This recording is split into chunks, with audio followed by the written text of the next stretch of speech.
Kita dapat ilmu baru nih ya. Ada sedekah mentok, ada orang sudah mentok baru sedekah gitu ya. Ya, jadi saya berikan rumusan Qurannya. Sebetulnya itu standar.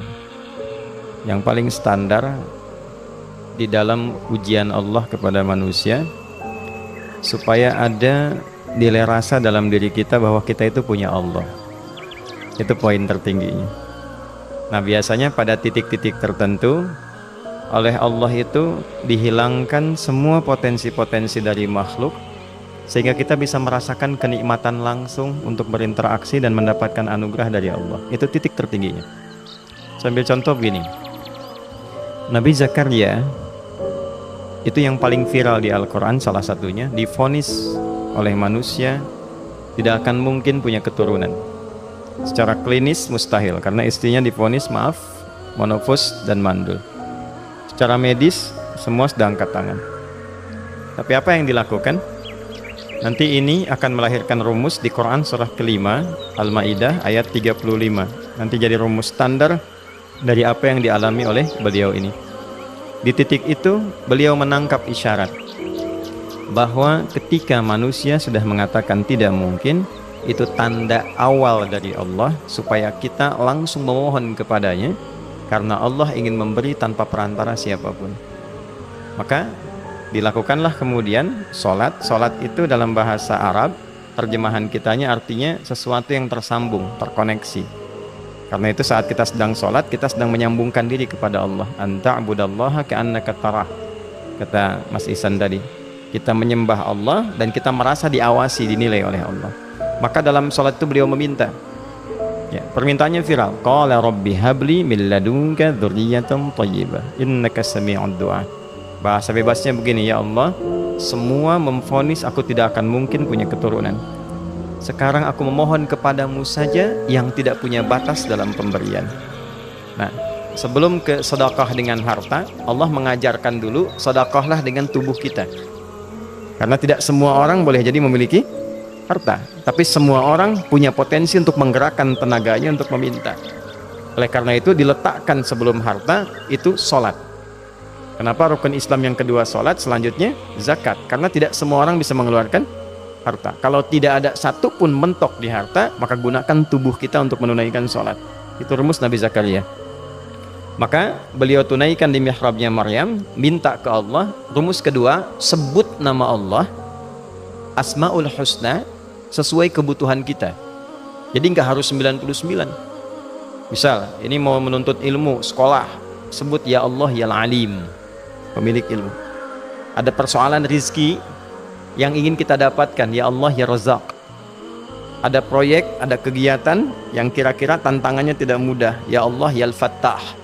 Ini beliau minta karena divonis tidak mungkin, maka meminta kepada Allah dengan nama pemberian tanpa batas, namanya Wahhab. Disingkatnya Hab.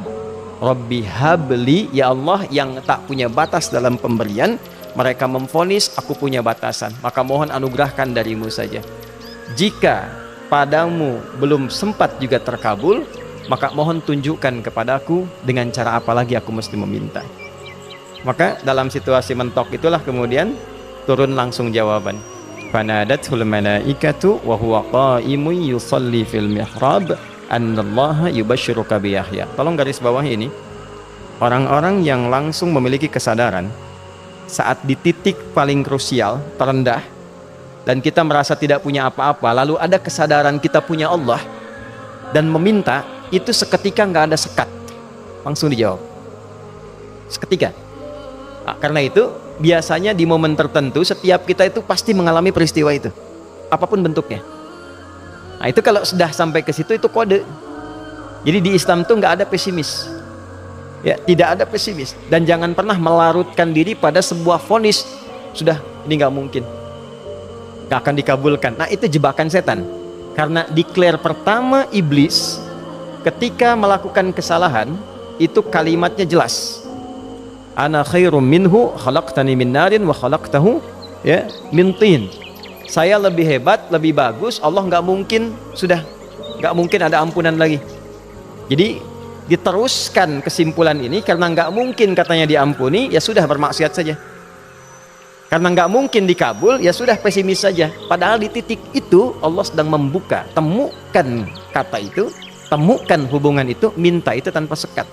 Maka seketika malaikat turun menyampaikan, doamu dijawab. Itu sedang berdiri, baru selesai doa, belum selesai sholat, belum salam. Turun malaikat mengatakan, Allah kasih kabar, kamu akan punya anak, langsung namanya dari Allah Yahya. Jadi Yahya itu pemberian Allah. Ya, pemberian Allah. Yahya artinya hidup. Yang mustahil menurut manusia, lahir seorang bayi dari rahim perempuan yang divonis menopause dan mandul, kata Allah jadi dan hidup. Nah, rumus itu nanti terus dialami oleh para nabi, puncaknya di era Nabi Muhammad SAW, nanti melahirkan panduan di Quran surah 5 ayat 35. Ya ayyuhalladzina amanu ittaqullaha wabtaghu ilaihil wasilah. Perhatikan kalimatnya dengan detail ya. Hei semua orang yang masih merasa punya iman, tuh iman kita disentuh. Jadi kalau mengalami persoalan di titik nadir terendah, itu yang disoal oleh Allah imannya dulu. Kamu masih punya iman nggak? Orang beriman nggak mungkin pesimis. Orang beriman nggak akan putus asa. Orang beriman nggak akan bunuh diri. Imannya ditanya dulu. Katanya kau beriman, iman kamu di mana? Kalau masih punya iman, kata Allah, ini ujian dari saya supaya kamu nyebut saya. Katanya ingin mendekat, kata Allah kan? Ittaqullah. Nah ini rumusnya. Wabtaghu ilaihil wasilah. Kalau engkau pengen cepat dapat solusi, maka aku berikan perangkat untuk cepat mengabulkan doamu itu. Perangkat itulah disebut dengan takwa. Nah, takwa itu ada urutan 240 kali disebutkan dalam Al-Quran, dibagi pada 3 segmen. Segmen ibadah ritual, segmen ibadah sosial, satu lagi segmen rumah tangga. Ya, karena itu tinggal cari aja di ibadah ritual, misalnya sholat, bangun tahajud malam, minta sama Allah, dekatkan diri kita. Salah satu kasusnya Nabi Zakaria. Ya, itu poin yang pertama. Yang kedua nanti ada maliyah sosial, itu yang tadi dipraktekkan, sedekah dengan harta. Ya, tidak harus banyak, yang penting Allah minta apa, ikhtiarkan, nggak akan dilihat berapapun nilainya. Yang dilihat itu ada nggak kemampuan mengimplementasikan imannya. Itu poinnya. Titik itu. Ya, yang ketiga nanti di keluarga. Urutan pertama orang tua. Kata Ibnu Abbas radhiyallahu taala anhuma, tidak ada satupun aku melihat amalan tertinggi yang menarik perhatian Allah untuk memberikan ampunan pada orang tobat atau mengabulkan doa dengan cepat kecuali berbakti pada orang tua. Dan kisahnya viral sekali di Al-Bukhari, 3 orang terjebak dalam gua, kemudian tertutup batu besar karena berteduh hujan, tapi tertutup batu besar. Lalu ketiganya mendorong, tidak pernah bisa mengeluarkan tenaga yang mampu mengeluarkan mereka dari batu itu. Gak bisa gerak. Satu di antara 3 orang ini mengusulkan, sudah, ini tanda dari Allah. Jangan gunakan kekuatan kita lagi, kita diminta menggunakan kekuatan yang Allah berikan. Coba kita cari amalan rumus takwa tadi. Satu di antara 3 itu mengatakan, ya Allah, saya punya seorang ibu. Setiap kali saya berangkat kerja, saya akan selalu siapkan hidangan untuk ibu, khusus untuk susu sebelum tidur, itu saya yang minumkan langsung kepada beliau. Itu berlanjut selama hidup saya seperti yang kau ketahui. Satu kali saya pulang dari kantor, dari pekerjaan, ibu saya sudah tertidur, sementara susu belum diminum. Dan kami putuskan tidak ada yang berani menyentuh susu dan minuman makanan kecuali ibu terlebih dahulu. Maka saya putuskan memegang nampan susu di samping ibu yang tertidur dan menunggu beliau bangun. Tiba beliau bangun tengah malam, saya berikan susunya tanpa saya katakan saya telah menunggu cukup lama untuk memberikan susu itu. Ibunya nggak dibangunkan, dibiarkan istirahat dengan nyaman. Begitu bangun, diberikan susu tanpa komen sedikit pun. Nggak bilang, mas sebetulnya udah lama tadi nungguin deh. Langsung diberikan.